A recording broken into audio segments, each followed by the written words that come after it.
Hello everyone. So today we'll be discussing a measure of complexity in quantum systems, which is called the Krylov Complexity. And the Krylov is actually a name of a Soviet mathematician and scientist who gave a like an algorithm to determine the characteristic equations of any matrix, famously known as the Krylov algorithms.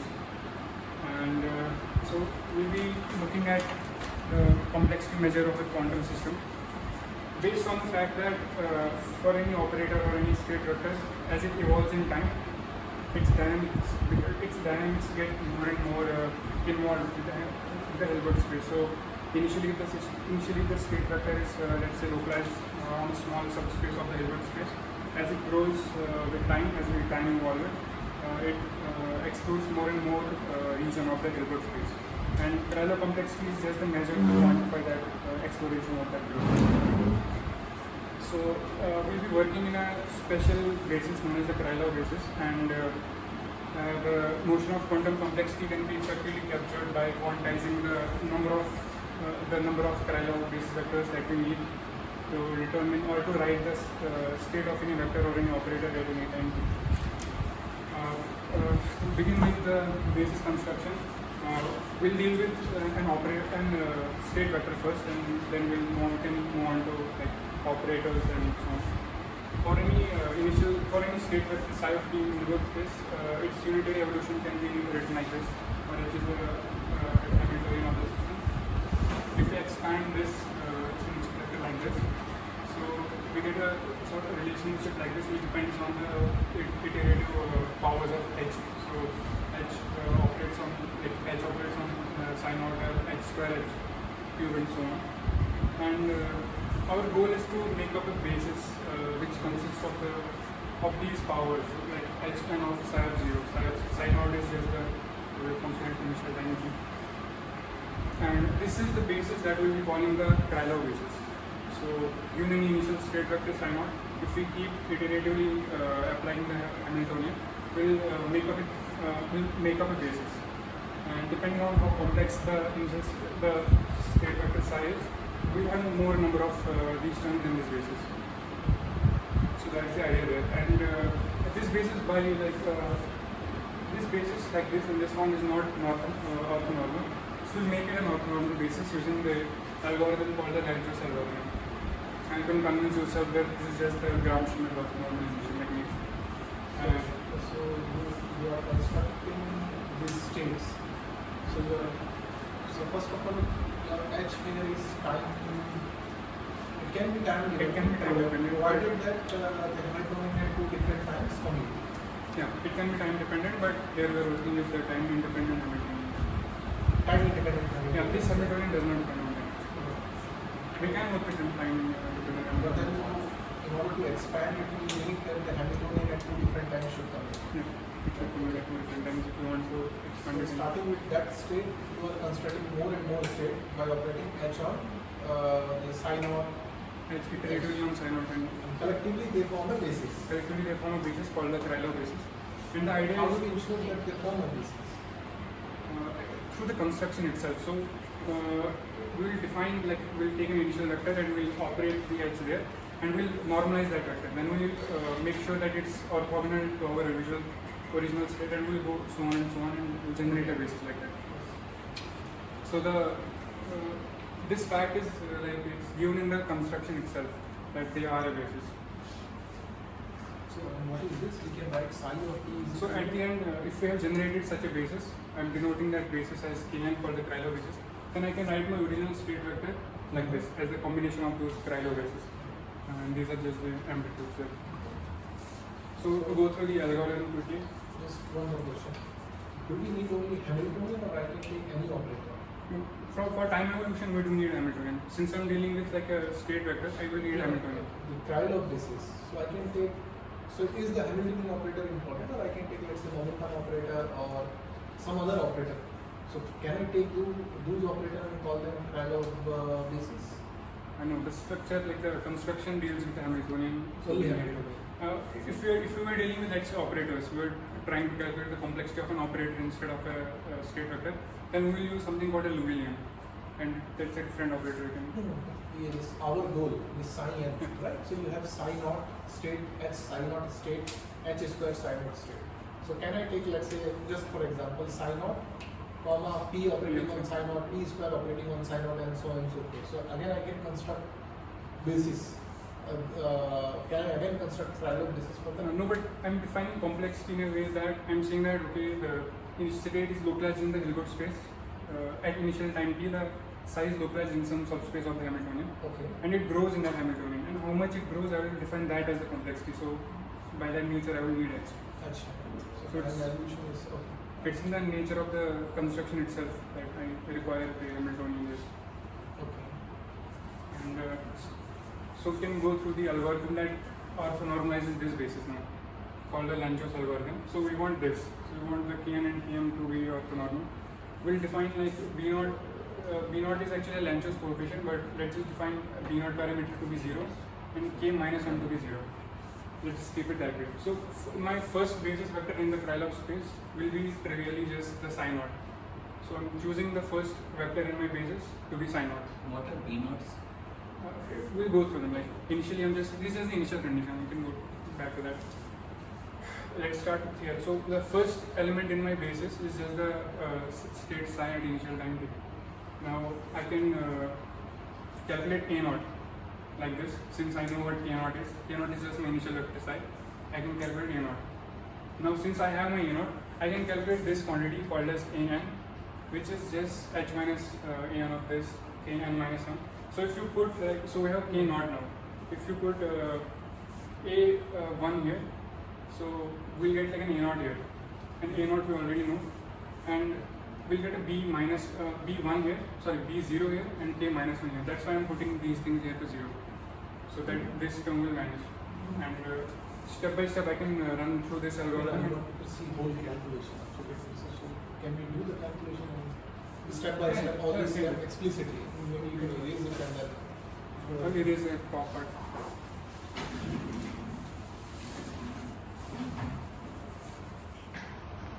So I know what my initial state vector psi t of 0 is. So I'm just saying that let me take the first vector or the first element of my basis to be psi naught. I'm just saying, okay, let me take my k of k naught to be the psi naught trivially. Now, since I know my k naught, I can calculate this. Let's just say just a factor a naught. I can calculate this. And now that I have my a naught, let me just take n equals to 1 here. So an is a state, but let's just calculate a naught for now for any arbitrary quantity defined in this manner. So E1 will be h minus a naught k of 0 minus of d of 0 k of minus 1. This is just basic Gram-Schmidt orthonormalization. Yeah, this is just the Gram-Schmidt orthonormalization. So the initial condition, I'm defining V0 and K0 to be 0. So only get this part as my A1. So this will go to 0. By definition, I'm taking them to be 0. And now that I have my A1, I can calculate Bn.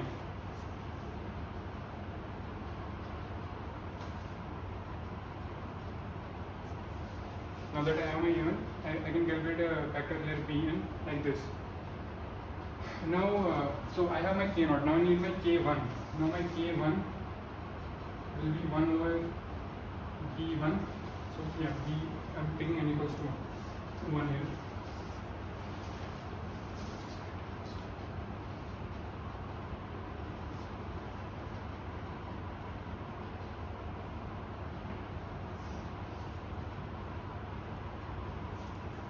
Since I know my A1, I can calculate a P1 here, and that way I can define my next element of my basis like this. So from the initial state vector K0, we calculated a P1. These are all known quantities h, A0, K0, and then from there we calculated P1, this is the inner product of A1, and I defined my second element of my basis as this. So I have my second element also now. I can I can go so on and so on. I can put n equals to 2 here, and it will generate my K2. I can put n equals to 3 here, and it will generate my K3, and so on. and we'll stop this procedure as Bn equals to 0. When Bn becomes 0, then a product of this. So we will stop there and we'll terminate our algorithm, and how many bases we have generated, that will be our Krylov bases. This is actually just the Gram-Schmidt orthonormalization. Here we just call it the Lanczos algorithm, and it generates us an orthonormal basis Kn. So our result is an orthonormal basis Kn, and so I can expand my initial Schrodinger state psi of t in this basis now, like this, like we do with any basis. So I can take a linear combination of Kns like this, while phi n's are just amplitudes. So they will have a notion of probability here, like for any basis, if there is an amplitude here, I will say that psi n is the notion of the square of the psi n will be the probability Pn of my system being in that eigenvalue. Like normal probability, sum is always 1. Yeah, so like normal probability, its sum will be always 1. And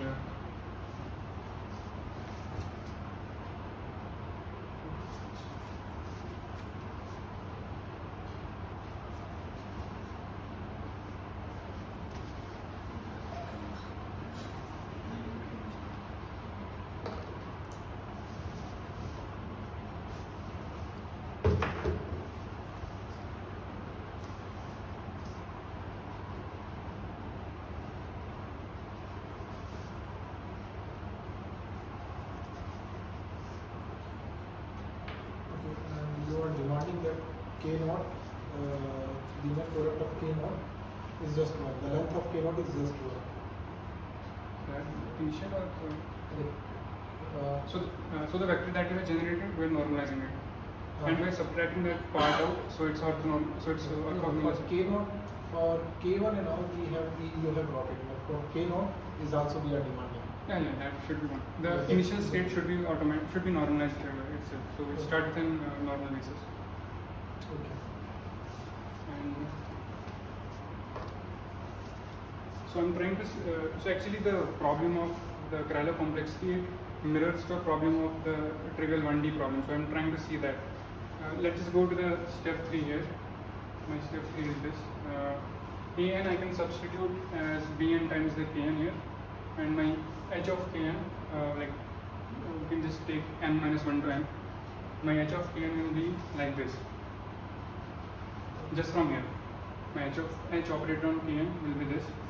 Can you explain how did you get this step here? So I'm just taking n minus 1 to n. N minus 1 goes to n. In this equation, I'm just taking n minus 1 goes to n, Okay. and I'm substituting the value of an, which is just the bn times kn here, and that's just this. Like I'm just shuffling the terms around, h minus kn, so that's just this. And from here, this differential equation comes from here, but let's just see how this how the form of h looks in the k basis. Can you repeat this? How Here, it- here you can show the steps. We want to see each and every Okay. step. For an, I can write it to be equal to bn times kn, which will be equal to h minus 1. 1 by b. No, kn is bn times kn. Kn is bn times kn.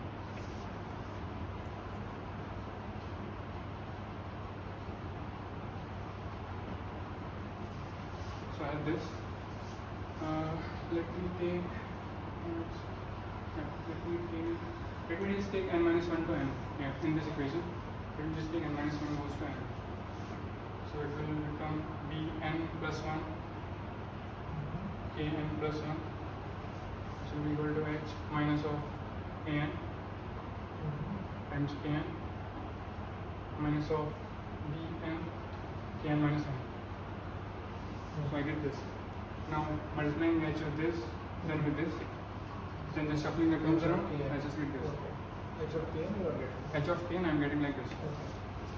So we can form a differential equation for my amplitudes here. Like we have calculated from this algorithm, we have gotten the Lanczos coefficients an and bn, but we still need to find like the amplitudes. I wrote my initial state the psi of naught, the initial state, the time evolved state, as like this.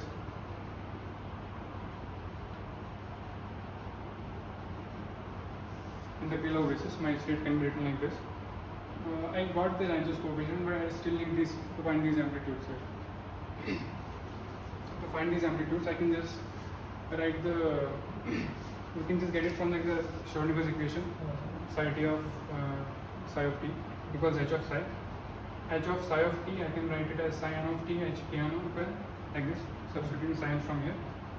And psi t operated on like this will give me something like this. Now the iota is actually in the definition, so we are defining that the derivative of psi of like this, the derivative of the entire thing is equal to the iota of the derivative of this. My kn basis will be time independent, so I think this iota here, it's just something related to the definition. That's all I could find in the What's the paper. definition? So like from here, the time derivative of psi of t here, if you take the time derivative of this, now my kns are time independent. So the derivative will only act on psi n of t, like this. Derivative will only act on my psi n of t. I comes from here, They're just defining the derivative, like they're just taking out a factor of I there. but how? I didn't say anything about why they are doing it, but even in that lecture, that Powell lecture, they argued that it's just a definition like that. Definition of the derivative of amplitudes. Or they are just substituting into the Schrodinger equation. Yeah, maybe. E to the power I something. So it's the power. So that If you just directly take del t, you are not going to get any I there. Yeah. Iota here, right? yeah. So maybe psi of t here is there e raised power I h of t, psi naught of t, and then that takes the derivative here. In one of the it was e power I was merged between e power I t e power minus I. So that e power maybe. Yeah. In the operator case, they have taken I raised power n actually. They all argue in the papers that its definition it has H, the operator H, you can also write minus I del by del t in the operator form. h I can write. I times del by del t. Will that help? Okay. Yeah, actually it's that kind of. So h is written at so from Schrodinger's equation itself. From the Schrodinger equation. Exactly. Ultimately, we are solving the Schrodinger equation, right? So, Yeah. So it comes from the Schrodinger equation itself.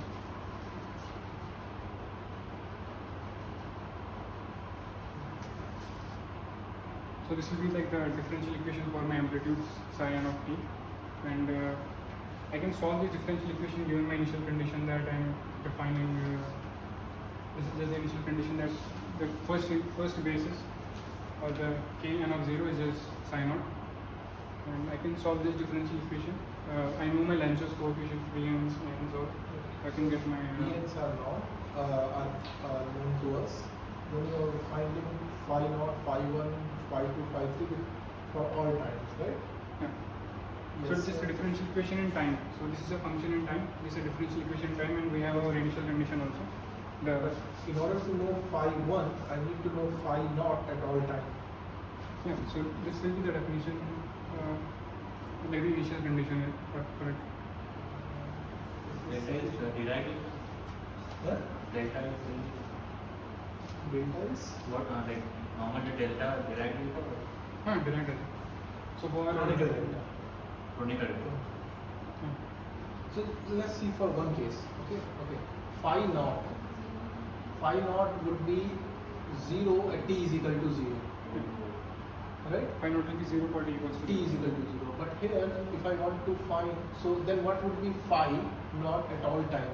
How do I get it? How do you get phi naught at all times? So with this initial condition, you know your phi naught at t is equal to 0. Right? Oh, sorry, which is 1. Which is This is 1. defined as Phi naught, let's see that if you put n is equal to 0 here, so phi naught at t is equal to 0 is 1. Okay. Now from this, how do we get the full solution? Phi naught at all time. So n you will put 0 here, a naught, phi naught, 0, b 0. Then you need phi minus 1 of t. So what would be phi minus 1 of t? That we don't know. We're starting with like the initial amplitude will be, the amplitudes correspond to the Krylov basis. So like even if I take like phi minus 1 here, that will be just automatically 0. Like, So what is phi 0 is 1. Okay, so phi minus 1 is 0. Phi minus 1 at all time is 0. yeah. Okay. And then, then in this equation, then you need phi 1 at time t. That I don't know. One is n minus 1 and one is n plus 1. Okay. You need the previous one and the next one. Okay.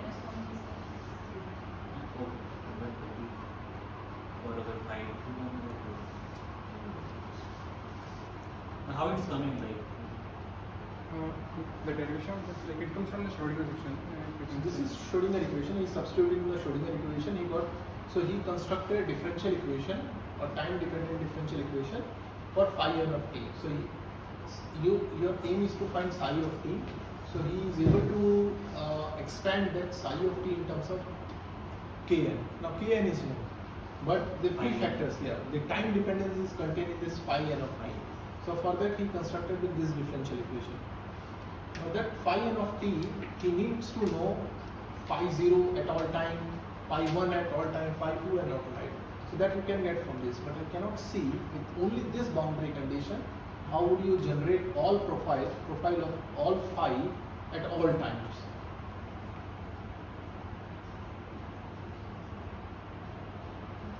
Let's do it for n is equal to 0. Let's see if we can get even numerically how to solve it. So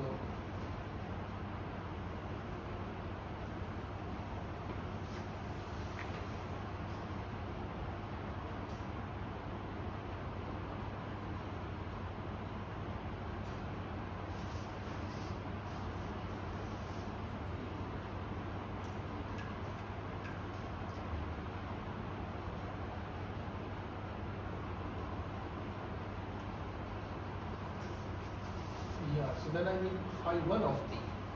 Phi 0 is already 1. Phi 0 is 1 at t is equal to 0. Correct. Okay. Maybe can you also write equation for, okay, then we will have, and this will be in the whole metric form actually. This will be like a tridiagonal in the metric. This will be like a tridiagonal. Like Maybe can you just write two more equations, one for phi 1 and one for phi 2 so that we can analyze the process.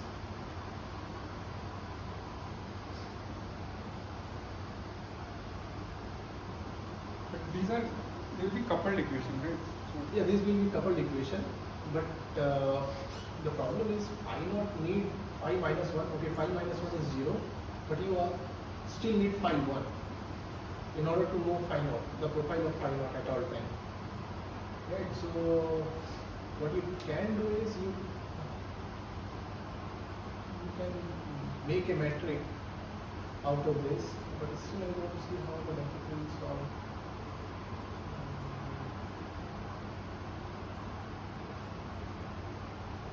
Is this the only boundary condition we are mentioning? yeah, this is the only boundary condition we mentioned. Cross check, because this is, it seems like that this is not sufficient.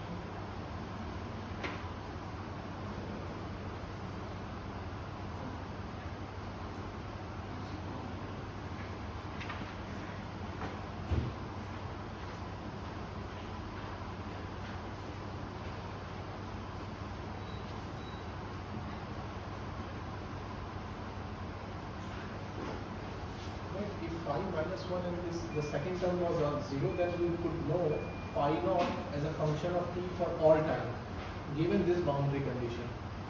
Right?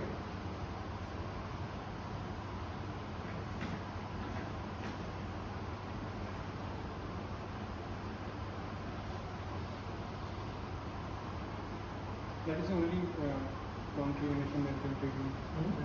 That is the only boundary condition that they're taking.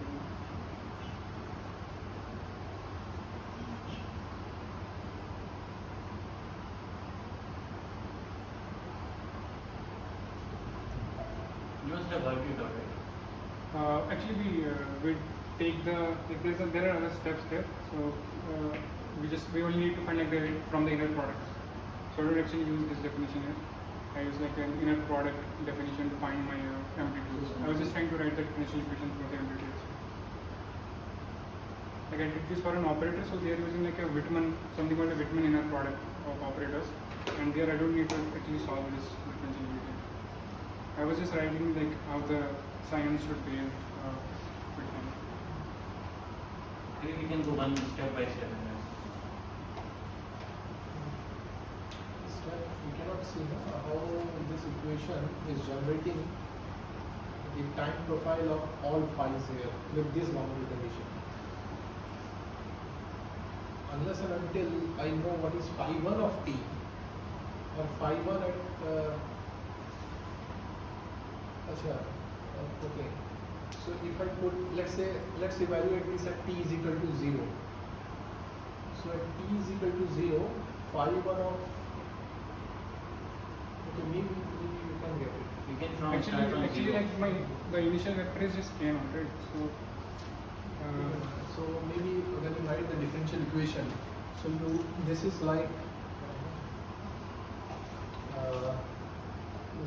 your phi naught t plus delta t minus, let's say t naught plus delta t, and then phi naught T naught by delta t, right?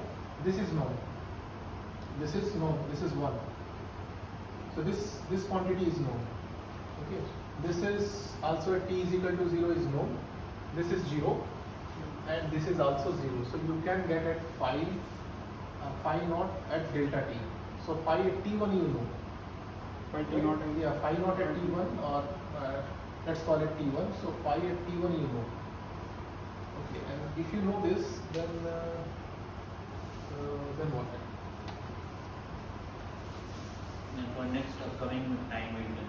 For next coming time, yeah, then you need phi 1 at t1. That is not 0. What we are missing here. 5 and t1. Is that t is equal to 0 or is it just t? Yeah, at initial time. It has to be t is equal to 0. No? Otherwise, at all time it is 0. Then We're trying to find it at other time, so it should be t equals. It is t equals to 0.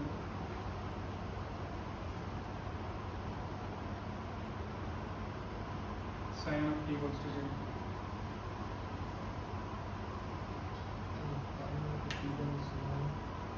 phi minus 1 at all times you can say 0. But then phi 1 at t1, we will need it. So that is not known now. Right?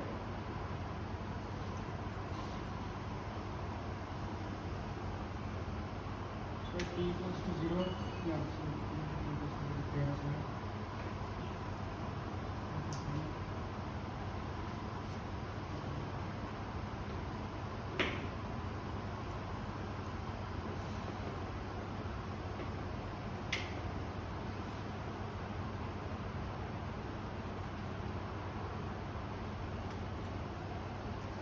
We should know that.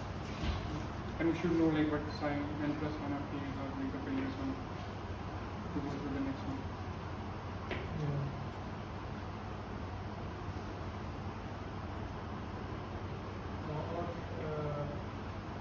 I also can't see how to use this condition that the sum of phi and t mod square is equal to 1.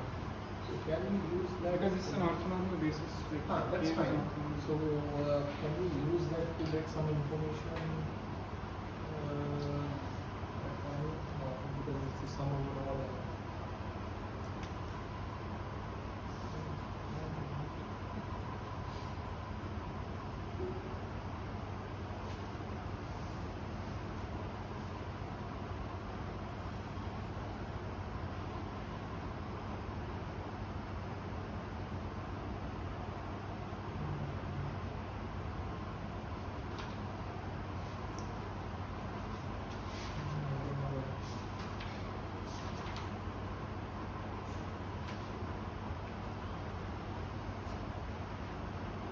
how it is derived.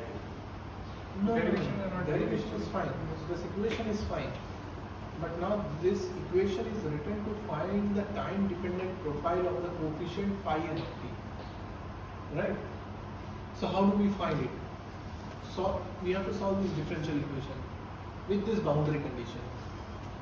Okay. So does this differential equation with this boundary condition, can we find the phi n at all time? So let's say for phi naught of t. So you start from t is equal to t naught, right? So t is equal to t naught. You want to find first of all the derivative here, right? Derivative is this.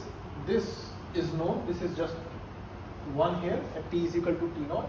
This goes to 0. This goes to 0. So you get phi naught at t is equal to t naught. Then if you repeat it for, let's say, t is equal to t1, then this quantity you need it. Now this is not 0. So how well we can get this quantity from the following equation?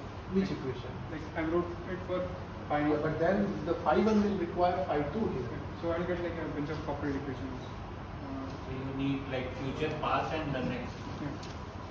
And But But then where will it stop? So suppose I go to n. If I N want to plus one find will be- n, then I need phi n plus N 1. plus that will be trivially 0. Phi n plus 1 will trivially be 0 because my basis ends there. Why it will be 0? Phi n. Because my Krylov basis only has n elements, so this is the amplitude corresponding to the each basis. So the last one will be 0. That will be trivially 0. It has to be 0. If it's not 0, then I will get another element in my Krylov basis. And I only generated n elements from my basis, where my algorithm terminated, where my bn and an terminated. So if I go, Gotcha. Okay. so even if I go to higher steps, I will require bn plus 1s and all, but that will all be 0 because my algorithm already terminated at bn. And you will just simultaneously solve Okay. it. Yeah, so I'll get like a coupled equation.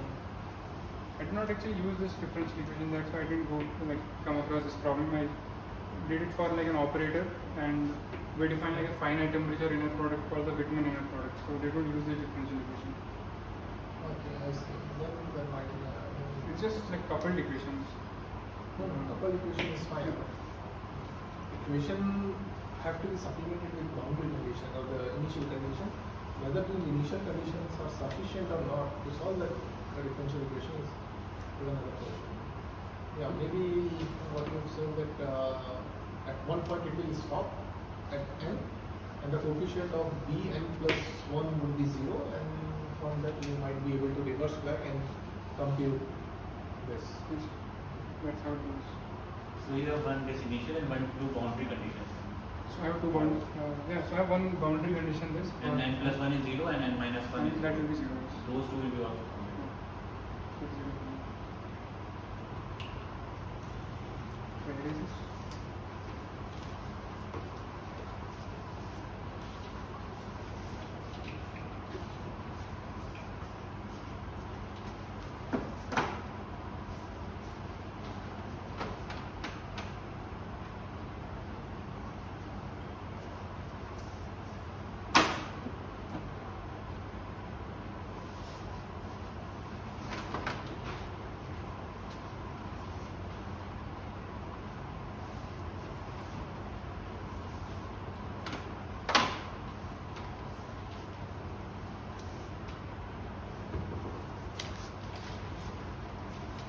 I'm trying to show that my problem of completing complexity, it reflects or it transforms the problem of a one-dimensional hopping problem that we have in condensed matter physics.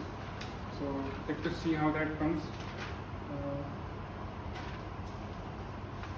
We have our Hamiltonian with h of kn. We can use the identity of the Krylov basis. It's a basis, so it will have an identity, and I can find the identity.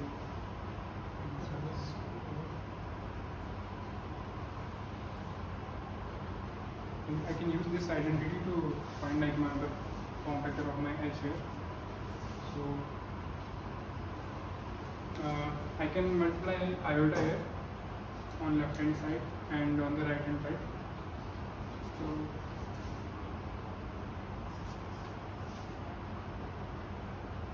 Should I do step by step?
So just multiplying this equation by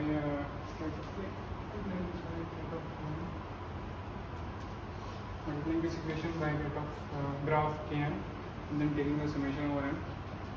And here I can exploit the unitary condition of the Krylov basis on this step to just get my Hamiltonian H, which will just be equal to all of this. And I can exploit the same thing here as well.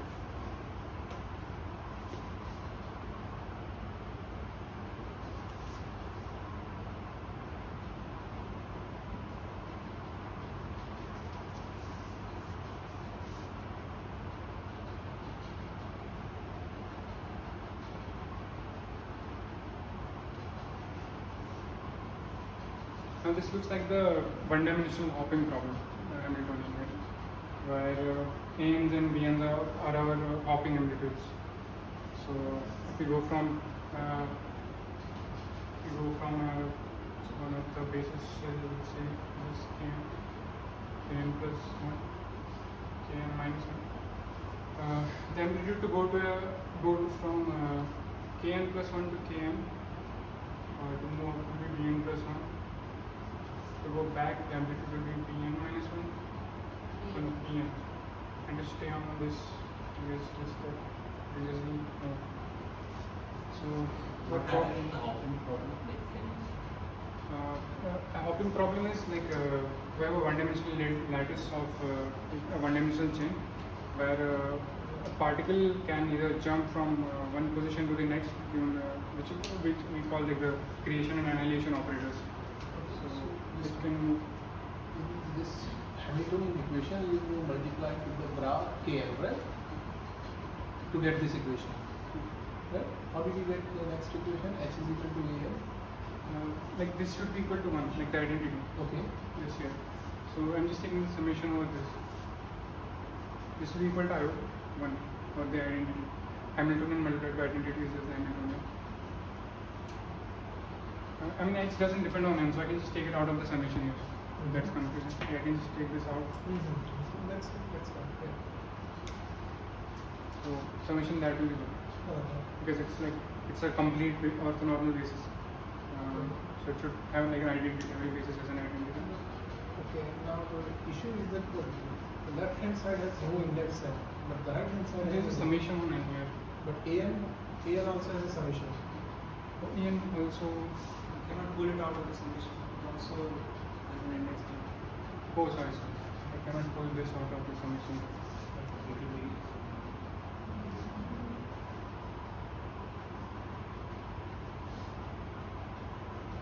I cannot pull that out of the summation. Okay. And now what you were drawing? Kn minus 1, kn. If I like draw a one-dimensional hopping chain, Okay. but my so like I'm Yes. labeling each of the bases with kn, and I'm saying that we can hop through like so. This one will represent creation. No, this will represent the graph represents an annihilation. So I'm annihilating my operator at kn and creating it at kn minus 1 with the amplitude bn, and likewise I am creating it at n plus 1 and annihilating it at kn with the amplitude bn plus 1. So like in general hopping problem, the hopping strengths are like we usually in a simplified case take it to be constant, right? Yeah. But now maybe necessary. They are still constants. Like these are just Langevin coefficients that we can get for each. I know, but like for each lattice side, in the most generalized case, we take it to be a constant, right? So No, we have some amplitude also. like, what's the reason? Like, what's the physics which is driving from like each lattice point to lattice point? Why are these coefficients varying? Like, isn't there a symmetry? Why are these coefficients varying? In a lattice, we have a transmission symmetry, right? Something is maybe getting broken. That's why we are getting non-constant. It's not entirely equivalent or exactly the same. And I'm saying like we can mimics the behavior of a one-dimensional hopping chain. This behavior, this mimicry with the one-dimensional hopping chain actually motivates the definition of the Krylov complexity. But I don't know like why they should be different or why they are different.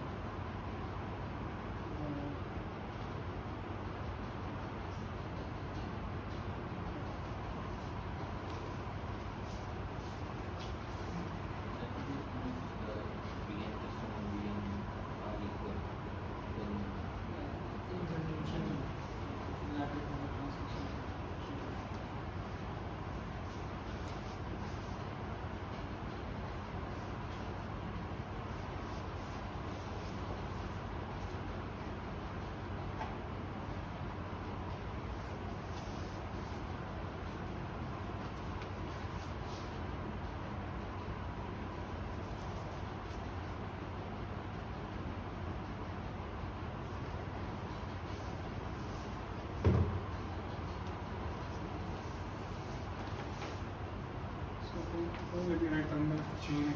So if my 1D chain is like this and I'm representing the amplitudes of the wave functions at different lattice points.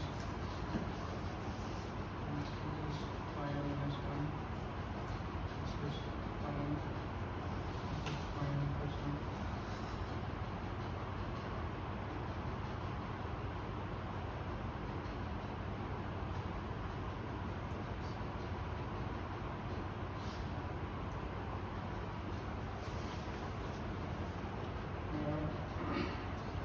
You're writing in terms of phi n, right? Yeah. I'm just saying like for each lattice side I will have like these amplitudes will correspond to the wave functions on different lattice sides. Or I'm just labeling the lattice here.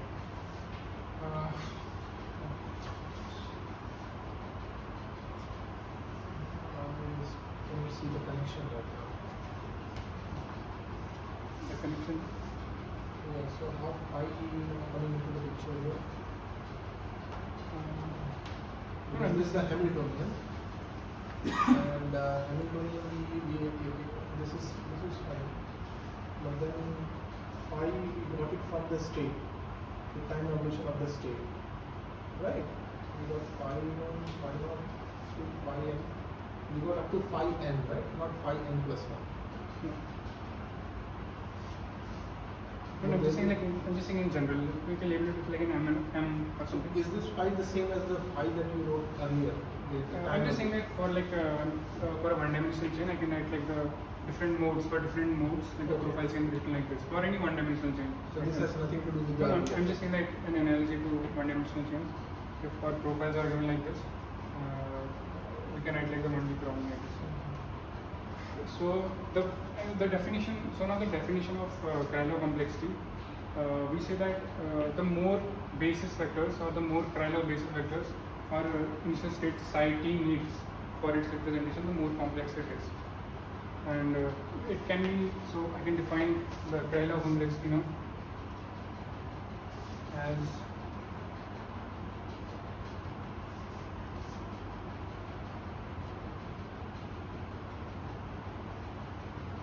this, and you can it can be seen in the one-dimensional problem. It's just the average value of n or average value of the average position of the particle on our chain. So the more complex our operator or initial state is, the highest, the more Krylov basis vectors it will need, and the higher will be its position on the Krylov on the 1D chain. If we are thinking in terms of the 1D chain. So the weighted average, right? This is the weighted average. Plus So this is the expectation value of the position. So n will be my position vector is 0, 1, 2, where my particle is, and this will just be like the expectation value of that. And how do you calculate this phi 0 t square mod t square phi 1 mod t square phi 2 mod t square? Phi n's. Yeah. There are different like methods to calculate phi n's. Like I was talking, like we can do that. We can solve the differential equations for all the n's. So this phi is the same that the phi we. Yeah, this is it. What is C of t? Krylov complexity. Complexity, which is defined like this. My Krylov complexity. Really basic down to like, can you give a physical picture of what complexity is like? When we say our operator becomes complex, like what is precise physical sense of this complexity? We're saying like the operator just evolves with time. We're saying that how complex it is. So we're defining that operator, the complexity of an operator, by the number of basis vectors it requires to, like, so that I can represent it at any time. What? So I'm writing my initial state. Right? So I'm writing it like this: psi of t.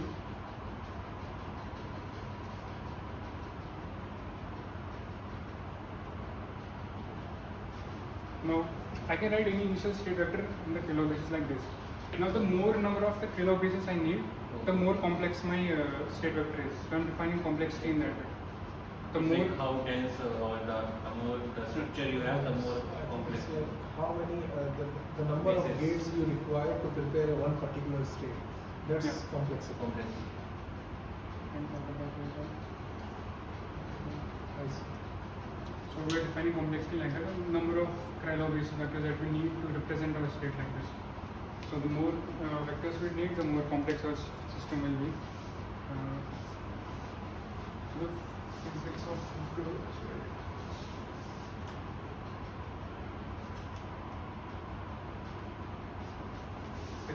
But this definition doesn't say how many states are we involving. It just say the No, but expectation of. this definition says that what is the average position on my Krylov chain. So if I need, like, if my state vector requires a lot of Krylov bases for its representation, that position will be high.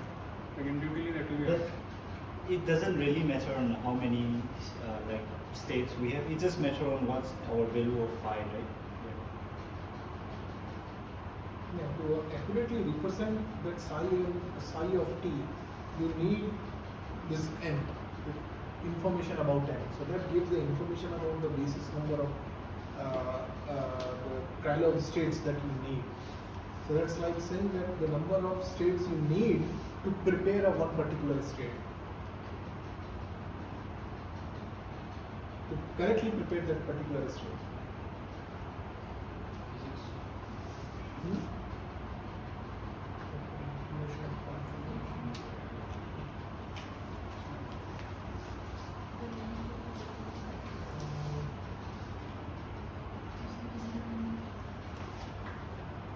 Wait, it is.